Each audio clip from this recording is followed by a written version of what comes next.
Hello, my friends, and happy Kai July. I'm very excited to be bringing this to you today. We're going to be doing an unboxing and on the spot review of this 2-pack from the Playmates Godzilla Kong New Empire toy line. This is from their Monsterverse series. They seem to be about 6-inch scale or so. Very fun. I don't have any from this current movie, so that's pretty neat. The only one I have so far is my King Ghidorah.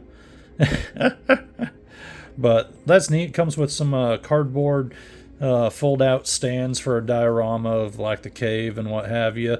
And I wonder what creature this was that had bones so big that these towering giants can walk through them. But pretty cool.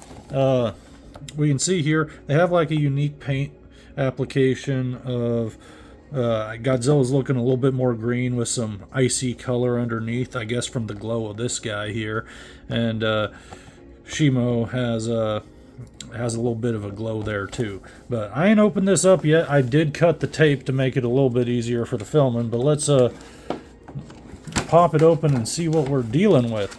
This is pretty cool though. This thing was only $18, so that comes out to $9 per figure. And it comes with a bunch of extra stuff too, so that's pretty radical. So it looks like these are our cardboard stands and things we can pop out. But we're looking at these figures right now for the main moment. So looks like, oh, they're in there pretty good with some plastic. Let's see if I can cut that. You know what? Hold on one sec. You don't need to see me do that. Okay, so that just took me a second to get that undone there. So that's real cool. Just a whole bunch of plastic holding them in and 2 zip ties. We got a little baggie with their 2 energy effects. Their tails popped on real easy. They were separate, but they popped on super good. I haven't even really looked at the figures. I just popped the tails on and I set them down and I hit record again. But first impression is they look pretty nice. I really like this Godzilla a lot. Now they both have this thing going where they have these awesome crystal spines with translucent plastic, but they just paint the tails. And it comes off a lot better on Shimo here than it does on Godzilla. But just how vibrant the pink spines are here. You don't get that same effect on the plastic tail. So that's a big bummer, because I would say if this had clear plastic all throughout the tail, this would be a phenomenal looking figure. I really like the glowing light blue radiant color going down his chest here. That's real rad, especially if you think about it as like an energy blast coming from him. But really cool. One thing I notice that's a little bit off is these spines right here coming out of his shoulders should also be the same crystally sort of thing, and they didn't even bother painting that at all, let alone making it actually pink plastic. So that's a bit of a bummer. In fact, I'd say that's a huge bummer. A little bit harder to overlook that than it is just the coloring on the tail here. Honestly, I think I would have liked it more if this was a straight up regular plastic that was painted the same color as this, just so we had more consistency. But either way, it looks cool, and I do love the translucent effect here. It looks really nice, and there's great sculpting throughout this figure. Not much articulation, but what are you expecting from these? You got a little bit of a ankle swivel. Your legs move up and down, your arms move up and down, and it looks like you can move the head a little bit, but barely. That might work a little bit better if I loosen it up, but just out of the box, that's about all the motion I'm getting from it, which is hardly a thing.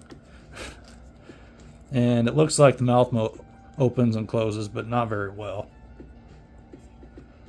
They did a good job painting the eyes, though, and the tongue in there and the teeth, so I appreciate that.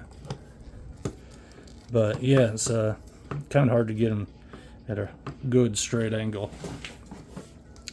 This guy ain't even really messed with yet, but yeah, just up and down on the legs in the back. It looks like the front arms, though, have full-on motion, so that's cool.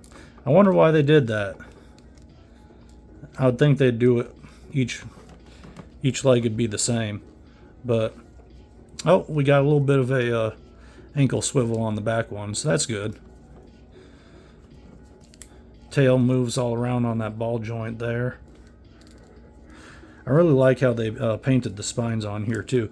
And the regular figure is just a straight flat white, and all the spines are one color. But this one here, they add a little bit extra shading and detail to both the spines and the belly. And I like that a lot more, even though it's not the standard. I think that looks really cool. Now the mouth does open quite a bit, actually, maybe a little too much. And the head's on a good joint there too. You get a lot of motion on there, and it looks really good. They did a good job getting the pupil in there on center, and they did the teeth too, even though they don't really stand out as much on the white. Let's see, can we get this guy in a vertical pose? Yeah, we can. Oh, that's cool. Oh, I dig that. That's rad. Now, unfortunately, we got this little print on the bottom there, but that's nothing a little bit of nail polish couldn't fix, you know what I'm saying? Or nail polish remover, I should say.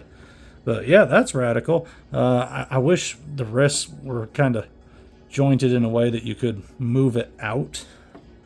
But you can still have a good monster brawl, or just get a cool pose going on your shelf. That's radical, though. I like the design of this creature here. It's real neat. I enjoyed that movie quite a bit. I had a lot of fun.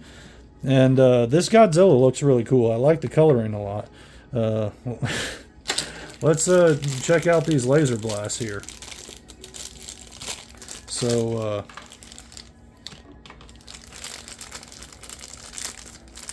they got some pretty good detail in here.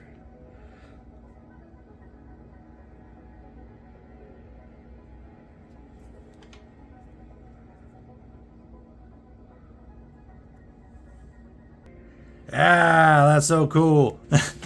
It's a Kamehameha Atomic Blast Brawl. Gotta have that energy beam battle. I've been keeping this in the background, but let me just bring this forward real close too. I really dig the cool pink backdrop this has on here with the lightning striking and the big old towers there and the Hollow Earth. So weird. I like this fun Hollow Earth fantasy world they've set up, even though I think the idea of Hollow Earth itself is rather rather silly. I enjoy what they're going for, and a giant land of the monsters sort of thing. A lot of fun. These are some pretty cool figures, especially considering they just come out to about $9 a piece. It's a really good deal, and I like it a lot. There's of course these fold out pop out backdrops too. I could set those up. I'm not going to, though, because I don't really have the space or the spot for them at the moment, so I'm just going to leave them neatly intact as they are. But these guys have a spot waiting for them on a shelf, and I dig the heck out of them. They're real fun, very basic, the articulation, but it gives you everything you need. Like, how much articulation do you need? I appreciate that this guy's got a good head joint going, so he can look all around no matter if he's standing up or on his hind legs. The tail's in a nice pose, and again, my only big complaint about Godzilla is the different color on his tail, and just the fact that well, you know, his elbow spikes are full-on plastic and not painted, but I don't mind the lack of elbow articulation on him. I think it's fine. He's got some good poses with each hand, how they are. He can do some good fighting stuff. I like how these plug in. It's pretty neat. It's just a simple plug-in port, and they have a hole deep in the top of their mouth and their head there, so that's cool. I didn't quite get it at first, but I think it's just because it's yeah, there we go. just a little hard to do with how I'm filming it on the camera here. But these guys are really neat. I highly recommend them. Like I said, it's like $18 for a 2-pack. That's a great deal. If you happen to see these in the wild and you don't have any figures from the new movie yet, these are really cool representations of the characters, and they look really dope. I dig that quite a lot. And just for fun, I thought I'd bring in this guy here too that we just looked at the other day. And he's real awesome. And like I say, if the scale works pretty well, he's a little bit smaller than these fellas, at least the Godzilla. But I think he works well with this Shimo here. Like they could clash pretty good, but this Final Wars Godzilla is a good inch shorter than this guy. So yeah, I'd say these are about 5 inches here, and that's about 6. Hey, you know what? I got a tape measure here, so why don't I actually just bring it up? Yeah, it looks like this guy's 5.5, and this Godzilla's just under 7 inches. So. That's the size difference we're looking at, about a little bit more than an inch. But he's really cool, and this is the Playmates King Ghidorah, which I had, which is pretty big himself, especially with his wings. Hard to get the whole guy on camera here, but you can see he does not scale properly with the Godzilla. Just this figure should be way bigger than Godzilla himself, but it does scale really well with this guy here. And he's a recent figure too. I highly recommend that. But shoot, you can buy this 2-pack right here for the same price you could this one Godzilla too. However, this is a much better figure, I'd say. Like I said before, this guy feels like a premium quality version of these fellas here, just with all the extra articulation. But if you don't mind a little bit of a scale difference, these guys are really fun together, and you can have them go for a brawl. And you could say, like Godzilla, because he's evolved, he's a bit bigger, and they can go at it. But these are really cool figures. I like these Monsterverse designs a lot, and for the price of this 2-pack here, it's a great deal. And yeah, a lot of fun. I'm gonna have some good time messing around with these dudes, and I say pick it up if you get the chance.